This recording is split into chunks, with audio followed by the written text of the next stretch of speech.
Hello everyone, welcome back to another episode of Earth Studio. Today I will share with you how I built out the foundation of my home office / design studio under $300.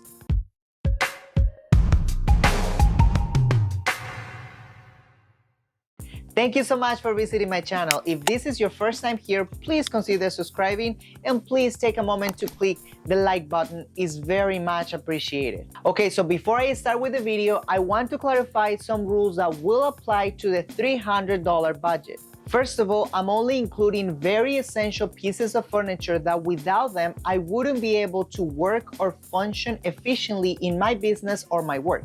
Second of all, I'm not including in the budget any type of equipment like computer or laptop or anything like this. This is essential to the furniture. And third, you will face a few compromises, mostly with the availability. But if you're patient, you will be rewarded with really good quality furniture and great prices.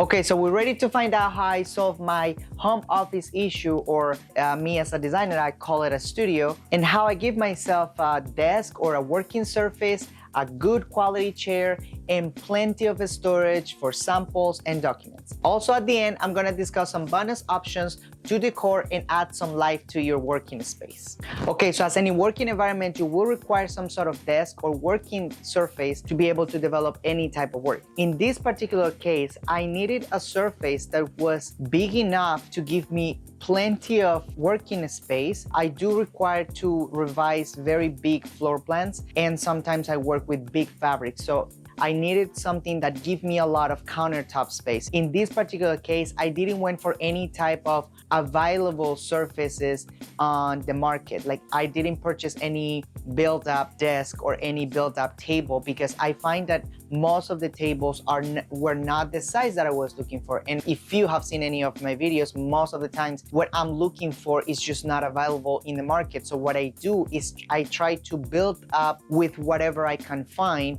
I basically went for a laminate countertop, and it has a marble effect, which I was really much looking for. If of course I had an unlimited amount of budget, I will go with the real stone countertop. But of course, in this case, the best second option was going with the laminate option. The line is called Ekbaken, which of course I most likely am mispronouncing it. But the great option is that they have a ton of colors and textures and possibilities. It was actually really hard to choose one, because they have walnut effect or walnut color and stone and concrete. They have so many options available as countertops, and of course you can customize your office and make it look extremely professional without, spending a ton of money. These retails for $79 the piece, and the great thing is that you can actually cut it to the size that you want, and they include these laminate pieces that you can patch the end with just like an iron machine. So basically you can cut it and customize it to any size that you want, and I really like that possibility. In this case, I only use the standard sizes that they have. This one is the 74 inches by 24 inches deep. So it was just great. The size was perfect for what I was looking for. I'm gonna be adding the prices of how much I spent to stay myself under $300. And these retails for $79. However, just be aware, this is the type of compromises that I was telling you about. These countertops are very common to be in the as-is section. I don't know if you're aware of the as-is section in IKEA, but actually just go to IKEA, kind of like walk very quickly, and I just go there to the as-is section and I just shop around there. I have a very hard time paying the full price of the items, because most of the times I actually find them in the as-is section. So for this desk, you will not believe, it's retail $79. I paid $9, and I'm so glad I didn't remove the sticker price, so you can actually believe me, I pay that. But this is just a very small hack that you can consider. If you only pay $9 for this great working surface, you can modify it any way you want and not being worried that you're spending a huge amount of money. So I actually purchased it, and I plan to build up the whole desk for the longest time. Now, just to clarify, what I am including in my budget basically is my working environment, which is this area over here. I don't know if you can tell in the camera, but also there is another desk, which is my husband's. And I'm not including that in the $300 because of course I'm just considering this for one person, and of course you can scale it as many as you need. In this case, I waited for the longest time to be able to find the other one available. Let's say you go once a month, I am 99% sure you will find a sort of desk available for you, and for sure it's gonna be at least half of the price. In this particular case, I paid $9 for it, so it was the best deal I could ever find with a surface like this, and I'm sure you will be able to find something very similar. So it's not solid wood, but it's a very good quality laminate. It looks great, and it's gonna last way more than any other regular desk surfaces. In this case, I wanted to get the full extendable desk legs, the individual extendable legs, but at the time they have been unavailable for at least, I would say, like 8 months in my nearby IKEAs. So in order for me to be able to finish this project, I ended up going with another option of legs, which is called Psych. And again, I most likely will mispronounce it, so bear with me. And this is a very affordable option that allowed me the length that I needed, because I needed the desk be at least 36 inches from the floor. And this option was the only one available at the time. So I got that one, and that one cost me $59. And that was a decent price because the legs that I was looking for are not that cheap anyway. So this one accommodates very well the budget that I was intending for this project.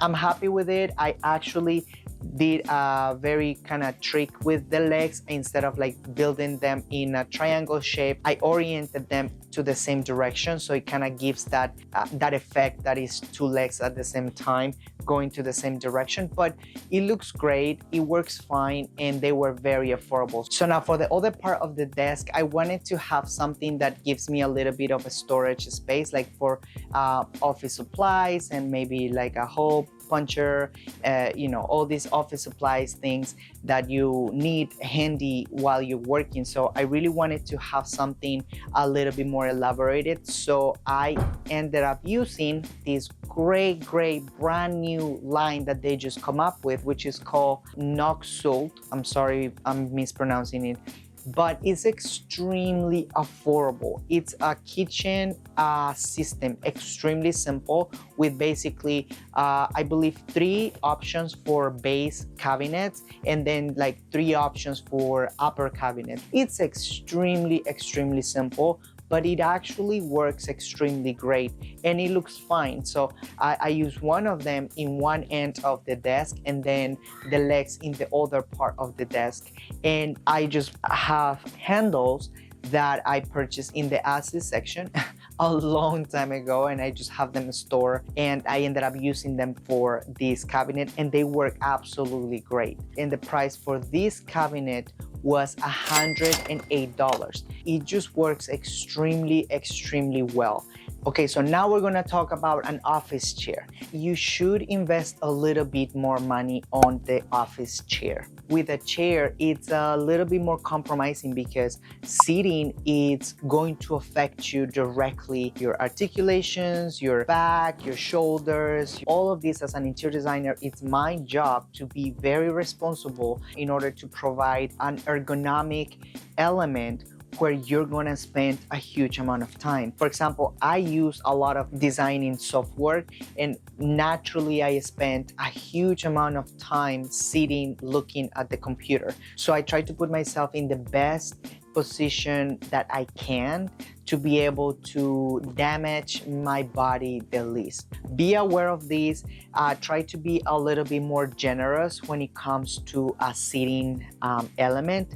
Don't go with the cheapest. And what I mean by that is I'm looking to reputable brands that are respected in regards ergonomics, and that is Knoll, that is Human Scale, that is one of my favorites, it's Steelcase. and of course Herman Miller and so on, right? So I was looking online for tips and tricks to be able to get the best, most affordable version of them. These chairs can get extremely expensive, like for $500 and above. You might be able to find some cheaper, but it's worth it. You know, if you can afford it, of course, go for it. In my case, I was trying to keep myself in the budget. So I'm gonna link below a video of someone that I find on YouTube that have some like tricks and tips to be able to find these really good deals online. It's a very simple tip, but I just want to credit him because thanks to him is that I was able to find my chair. And basically what it is, just go to the online thrift store sort of sales like OfferUp or like Facebook Market Store, Craigslist, you know, all these online secondhand sales stores. They're extremely good to find these deals. You just type in the search bar chair, and he mentioned that don't be specific, never put Herman Miller or Knoll or Human Scale or Steelcase or anything like that, because of course the search results that are gonna pop up are gonna be people that knows about these elements. So of course they're gonna charge more for them. So if you want to do that, of course, you're going to even find them for half of the price most of the times anyway. But if you want to find them for even better price, just look for a chair. And that's exactly what I did in Sure Thing. After like, I would say like a week or probably even less. I don't think it was more than 2 weeks. I find this person that it was selling exactly the chair that I was looking for. I couldn't be super picky with the options that I could find, mostly because my options were very limited because of the height. And I happened to find the perfect chair. He was selling at least 6 chairs that he had available. He had them sitting outside in a balcony, so they were like in the weather for I don't know how many years.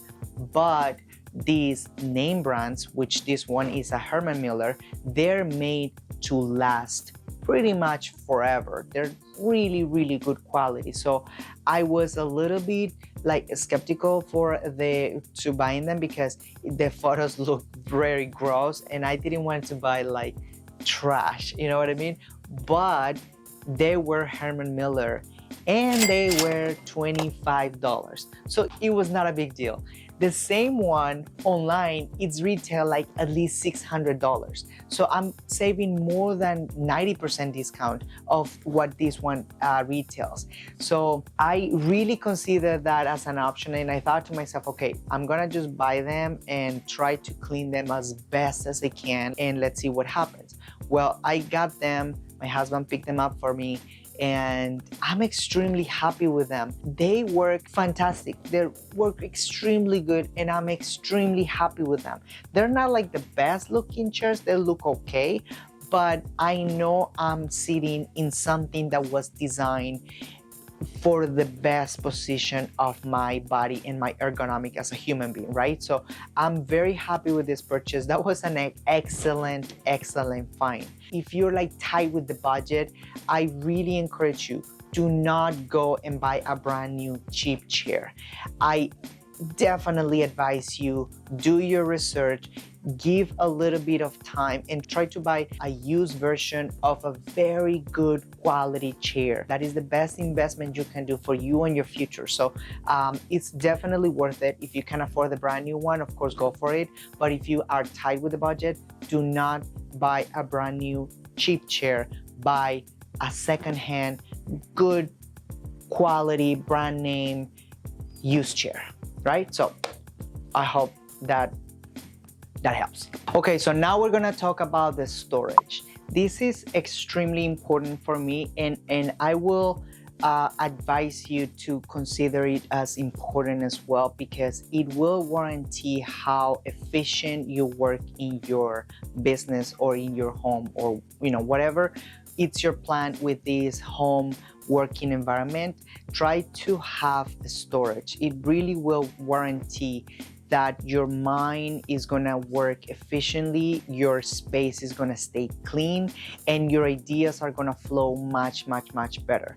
So I consider the best options, the best cabinets, and I also consider the Billy, which is extremely affordable right now, and then the Kallax. So these three options are really great options for storage. I like them personally a lot, and I use them around my house a lot. In this case, the Vesta didn't work for me because it's a little bit deeper that I needed.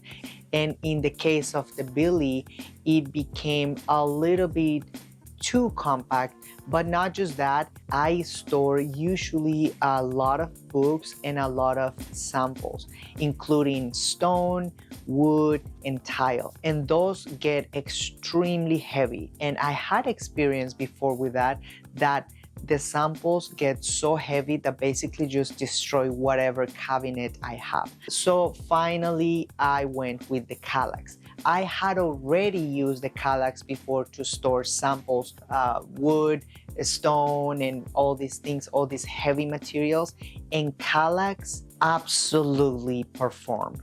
I have no idea what they're made of course, the grid is just so small that it's extremely strong, and it doesn't really scratch that easy. It keeps looking great for the longest time, and it's very solid. It has really amazed me how great quality it is. What I ended up doing was pretty much doing the same thing that I did with the chair. I went to OfferUp and I started looking for options. Because this cabinet is so popular, there is definitely options out there for you to buy secondhand. And the retail price is $178. I bought it used for $80.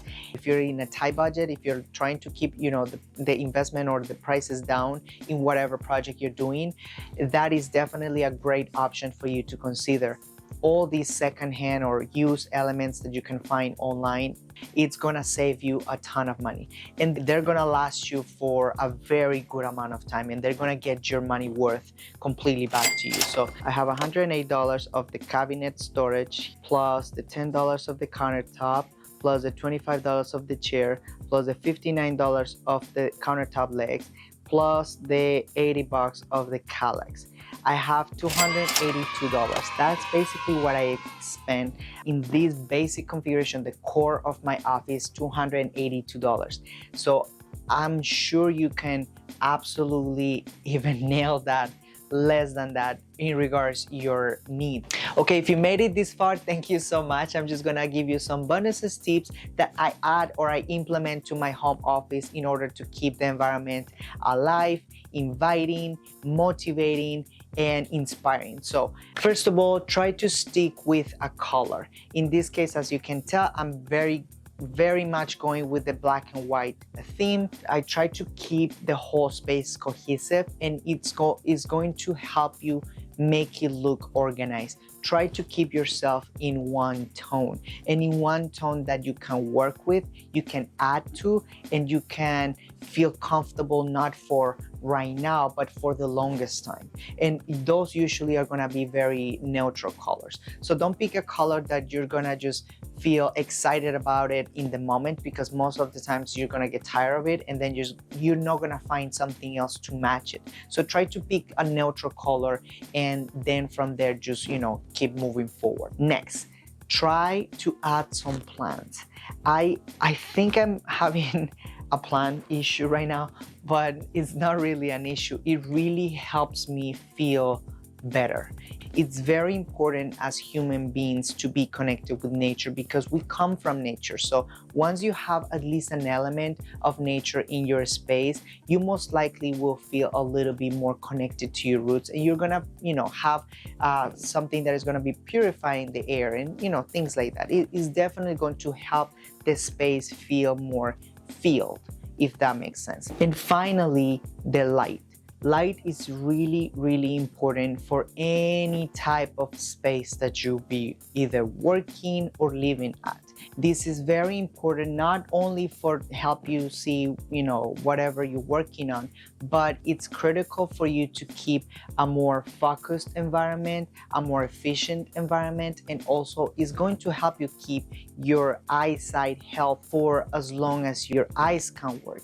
The better conditions you provide to your working environment with lights as well, it's going to improve the quality of your work, but also your quality of health and life for the future to come. Be aware of the amount of light that you have. It's always better to have natural light, or if you have a great amount of natural light, try to filter it. It's going to help you improve the quality of your job, but also it's going to keep your eyes working the best for as long as you can. If you don't have the possibility, try to add some additional general lights, either a table lamp or a floor lamp or something that can add a little bit more to that working environment. Don't work with whatever your place is giving you. That is usually the #1 problem that I see in most homes or in most places. People just use whatever they have, and that's great. I mean, that's very efficient, but sometimes you're putting your body to stress and to work harder for something as simple as have maybe just a table lamp that can add a little bit of extra light source for you and your task. And of course, it's always great to have some for decoration. So that's all for today. Thank you so much for watching this video. I really hope you find it useful and it really gives you some ideas or tips for you to build up this home office or this home working environment within a budget. And I really hope it just sparked that creativity to build it up in the best way that works for you. Please leave your comments below. I try to answer absolutely every comment and try to help you in the best way I can. If you haven't yet, please consider subscribing, click the like button, and I'll see you in the next video. Bye.